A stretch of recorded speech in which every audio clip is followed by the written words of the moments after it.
नमस्ते दोस्तों, मैं हूं सुदीप शर्मा। आप सबका स्वागत करता हूं अपने व्लॉग में। और आज आपसे नए टॉपिक पे जुड़ना चाह रहा हूं। एक बहुत बड़ी दुविधा है संसार में, एक कर्म और भाग्य की।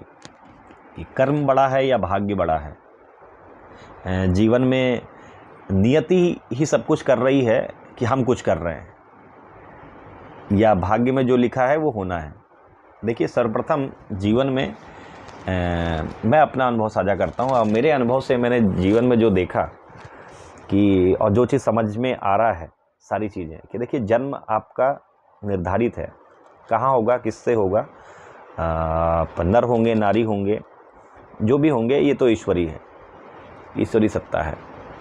जन्म और आपका जन्म हो गया, ईश्वरी सत्ता के हाथ में है।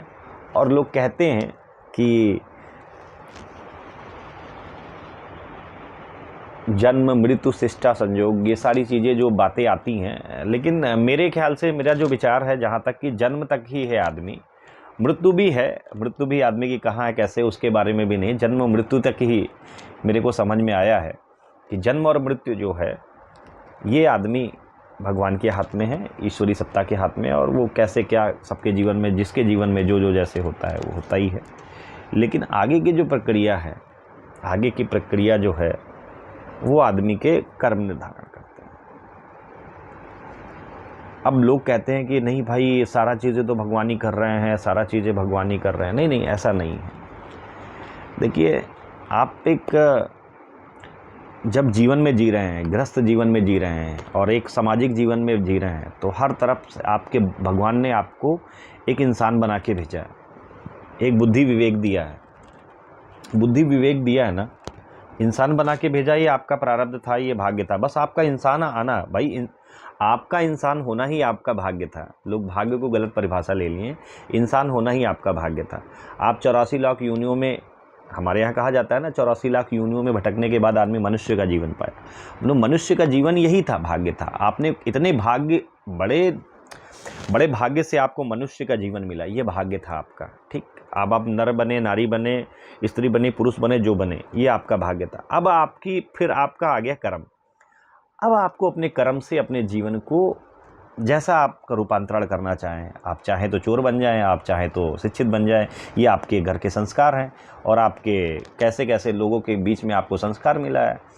तो जीवन आदमी के चयन का परिणाम है।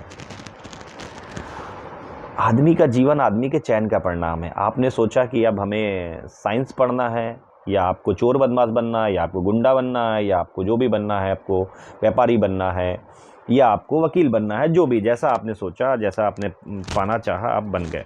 तो मेरा मानना यही है कि अब भाग्य तो आपका मनुष्य हो गया, ये आपका भाग्य था। क्योंकि कितने जन्म में आप भटकने के बाद, या जीव बने, जंतु बने, पेड़ बने, पौधे बने, पता नहीं कितने क्या, कितने जीव क्या क्या बनने के बाद मनुष्य का तन मिला। अब मनुष्य का तन मिला तो हमको मिला मानव जीवन। मानव जीवन में मिला।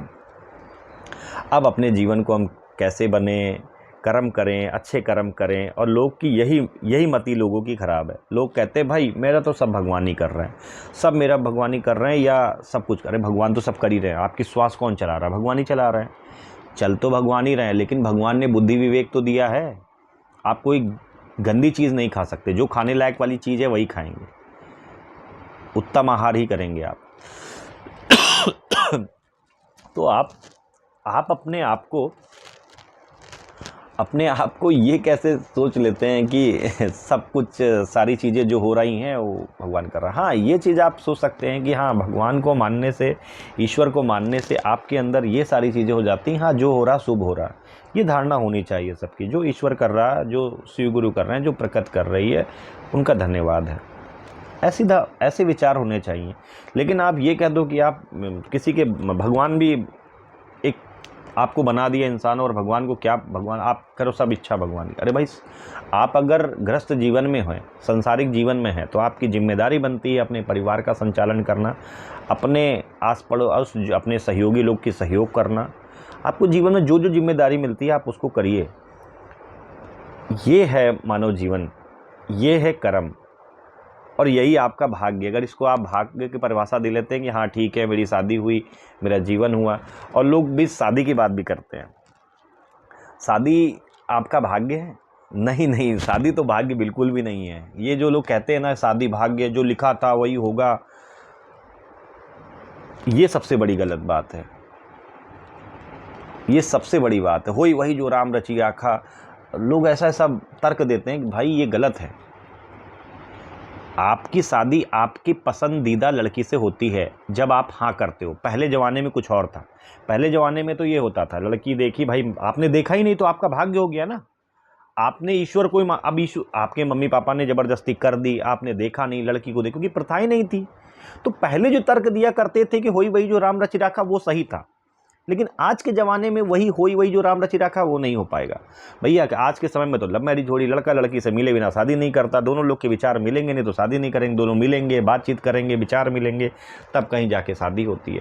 तो आप ये चीज़ तो अब नहीं कह सकते कि भाई जोड़ा जो है ऊपर से बन के आता है। ये खाली बातों में ही सीमित कर रह गया है। तो ये बातें तो बिल्कुल ही मेरे समझ के परे हैं। ये लोग, जो लोग भी कहते हैं कि भाई शादी के जोड़े तो ऊपर से बन के आते हैं, नहीं, ऐसा तो मैं नहीं मानता। और मैं लोगों को भी ये समझाता हूँ कि भाई अब जोड़े बन के नहीं आते, अब जोड़े इंसान बनाता है। जैसे सब लोग कह रहे हैं कि अरे जिसको आना है वो आएगा ही। भाई आप क्रियाकलाप से गुजरोगे नहीं, आप प्रयास करोगे नहीं तो वो चीज़ भी नहीं हो सकती।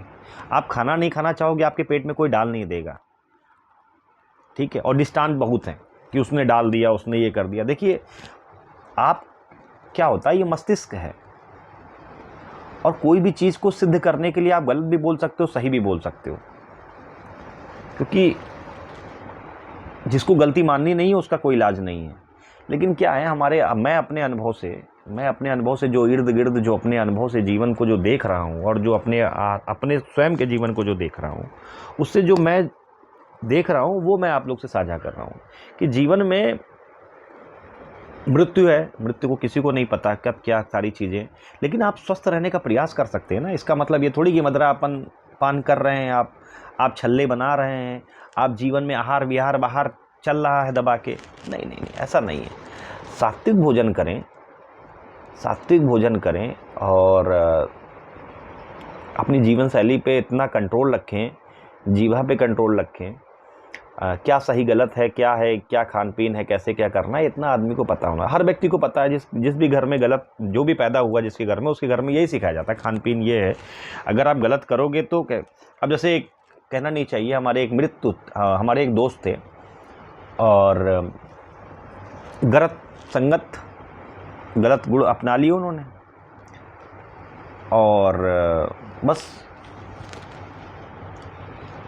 राम प्यारे हो गए। क्यों राम प्यारे हो गए? क्या उनकी इतनी लिखी थी? नहीं, उनकी लिखी इतनी नहीं थी। उन्होंने अपने गलत कारणों से, गलत एक्टिविटीज़ से उन्होंने अपने जीवन को ऐसे बना लिया। ये बड़ा दुर्भाग्यपूर्ण रहा। गलत चीज़ आपको कभी भी आगे की ओर नहीं लेके जा सकती। आप सोचोगे कि आप दारू पी रहे हो, आप सोच रहे हो गलत कृत्य में हो, और आप सोचो जीवन में उन्नति कर जाओगे, नहीं, बिल्कुल नहीं। आपको 100 साल जीना था तो आप 60 साल ही जियोगे। 60 साल भी नहीं जी पाओ, और ज़्यादा पियोगे तो आप जाओगे 50 में, और ज़्यादा पियोगे तो 40 में। होता कुछ नहीं है। नसें नाड़ियाँ कमज़ोर हो गई, आपकी सोचने समझने की क्षमता तो रहेगी नहीं, तो आप गलत व्यसनों में जाओगे ही। क्यों? पियो, जी भर के पियो, यही है जीवन में। उसके बाद लोग कह देंगे अरे होना ही था। होना नहीं था भाई। पुरानी कथाओं में, पुरानी चीज़ों में मत जाइए। पुरानी कथाओं में तो बहुत सारी चीज़ें थी पहले, और वो सत्य थी। हम उनके विरोध नहीं कर रहे हैं, वो सत्य थी। लेकिन क्या था, पहले बैलगाड़ी से चलते थे तो वो कथाएं भी सत्य थी। पहले लोग एक दूसरे से फ़ोन से बात नहीं करते थे तो वो बात भी सत्य थी, क्योंकि लोग भगवान भरोसे चलते थे, और भगवान भरोसे के साथ चलते थे उनके साथ। लेकिन आज के दौर में भगवान आदमी का माइंड इतना विकसित कर दिया है, और इतना भौतिकवाद हो गया है, कि आज के समय में भगवान ने कहा है कि भैया ठीक है, आप अंतरिक्ष तक का पहुँच चुके हो तो आप ठीक है, आप फ़ोन के जरिए देखिए और अपना मस्तिष्क लगाइए, काम करिए, विवेकपूर्ण कार्य करिए। जीव जंतु नहीं है आप, जीव जंतु की तरह रहें। अब भगवान ने स्मार्टफोन के साथ स्मार्ट आदमी बना दिया है, स्मार्ट लोग बन गए हैं अब पुराने जैसे नहीं रहे। तो पुराने जैसा फार्मूला भी नहीं लग रहा है। तो जीवन को ये बात को समझनी चाहिए, हर व्यक्ति को समझनी चाहिए कि आप क्या कर रहे हो, क्या नहीं कर रहे हो, और क्या परिणाम होगा। तो पहली बात तो ये रही भाग्य और कर्म की बात, तो भाग्य और कर्म की बात हो गई कि ये सारी चीज़ें जो हैं भाग्य नहीं है। भाग्य आपका जन्म है, उसके बाद आप ही जिम्मेदार हो अपने लिए, कोई किसी के लिए जिम्मेदार नहीं, आप ही जिम्मेदार हो। आप जो बोओगे बीज वही काटोगे, निश्चित तौर पे ये याद रखिएगा, जो बीज बोगे आप वही काटोगे। अब बात आती है कि लोग कहते हैं कि उसने मेरे साथ ऐसा कर दिया, मैंने तो उसके साथ ऐसा नहीं किया। भाई, अगर कोई आपको गाली दे रहा है और आप उससे नहीं लड़ना चाहते हो तो भैया उससे क्षमा मांग लो। क्षमा नहीं मांग रहा फिर भी आपको डंडा मार भी दिया है तो आप पतली गली से निकल लीजिए, या आप बहुत बलशाली हो तो उसको जवाब दे दीजिए, क्योंकि भगवान ने विवेक दिया है, बच सकते हैं हर चीज़ से, बुद्धि दी है आपको, इतना सबको समझ है अपने अंदर। तो क्या होता है कि लोग उदाहरण बहुत देते हैं, लेकिन क्या है कि आदमी को वो विवेक दिया, अपने विवेक का प्रयोग करने, भगवान ने सबको बुद्धि दी है, सोचने समझने की क्षमता दी है, तो सूझबूझ से कार्य करें। सूझबूझ से कार्य करेंगे तो आपको समझ में आएगा, और कभी विचार करेंगे तो आपको ये भी सब समझ में आ जाएगा कि ये जो कहते हैं ना लिखे, ये सब संतोष वाली बात है। एक संतोष शब्द बना है जीवन में, ये सब संतोष करने के लिए बना है कि ठीक है भगवान तुम्हारी मर्जी, बिल्कुल मर्जी है भगवान की, बिल्कुल है, भगवान को प्रणाम है, सभी देवी देवताओं को प्रणाम है, जो कह रहे हैं सही कह रहे हैं, जो संत मंत कह रहे हैं वो भी बहुत अच्छे बात कर रहे हैं, सिद्ध गुरु कह रहे हैं बहुत अच्छी बात है भगवान को। लेकिन आपको सब कुछ कार्य करना है, भगवान को मानना है, पूजा पाठ करना है, सारी चीज़ें करनी है, लेकिन आपको अपना विवेक जागृत करना है, अपनी बुद्धिमत्ता का प्रयोग करना है कि क्या सही है क्या गलत है, उसके अनुसार कार्य करना है। ऐसा नहीं है कि सब कुछ समर्पयामी है, आपको अपने बुद्धि विवेक से कार्य करने हैं, क्योंकि ये संसार में जन्म जो हुआ है वो कर्म करने के लिए हुआ है। अब वो कर्म आप कहीं भी लेके जा सकते हैं, आध्यात्मिक तल की उन्नति के भी कर सकते हैं, आप अधिकारी भी बन सकते हैं, और आप एक चोर बदमाश भी बन सकते हैं। तो जीवन आपके चयन का परिणाम है। तो जीवन में आपका एक तो चयन भगवान ने दे के भेजा है, और एक चयन आप करते हो, आपको जीवन में क्या बनना है, कैसे जीवन जीना है, कैसे जीवन का लक्ष्य की प्राप्ति करनी है। तो ये अपना अपना जीवन है, अपना अपना विचार है, और आशा करते हैं आप सब लोग से जो आज बातें साझा किया है आप लोग को बहुत ही महत्वपूर्ण बात है। कर्म और भाग्य बहुत हद तक मैंने समझाने की कोशिश की है, और मैं जो भी बात आपसे कहता हूँ, सुनता हूँ और बताता हूँ, जो भी बात है वो मेरी स्वयं के अनुभव से है, स्वयं के विचार से, तो मैं आप लोग को बताने की चेष्टा करता हूँ, और आशा करता हूँ आप सबको समझ आएगा। बहुत बहुत धन्यवाद, बहुत बहुत धन्यवाद, धन्यवाद, धन्यवाद।